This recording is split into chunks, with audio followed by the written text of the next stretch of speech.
If you want to really see something that said, take a look at what happened. গুলিতে আহত যুক্তরাষ্ট্রের সাবেক president Donald Trump চিকিৎসা শেষে বাড়ি ফিরেছেন।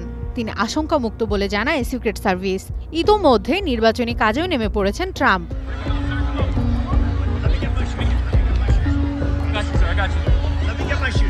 পেনসিলভেনিয়ায় স্থানীয় সময় শনিবার বিকেলে নির্বাচনী প্রচারের সময় ৮ রাউন্ড গুলি চালায় বন্দুকধারী। গুলিটি ট্রাম্পের কানে লেগে বেরিয়ে যায়। সঙ্গে সঙ্গে মঞ্চে শুয়ে পড়েন তিনি। এ সময় তাকে ঘিরে ফেলে নিরাপত্তারক্ষীরা। পরে কড়া নিরাপত্তায় সরিয়ে নেওয়া হয় ৭৮ বছরের ট্রাম্পকে।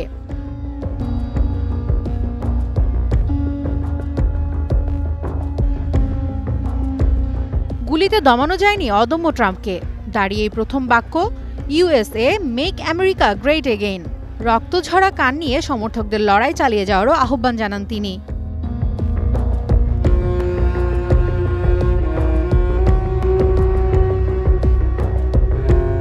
চিকিৎসা শেষে নিউ জার্সির বাড়িতে অবস্থান করছেন রিপাবলিকান পার্টির প্রেসিডেন্ট প্রার্থী Trump.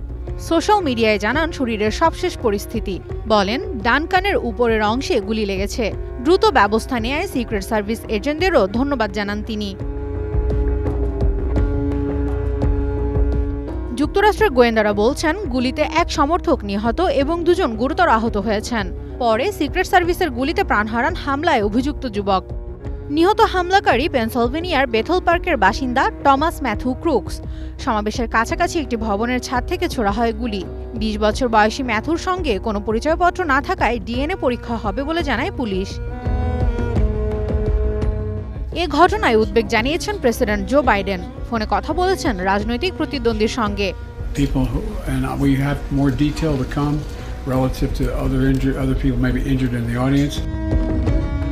Tahmina Tashrif, news time.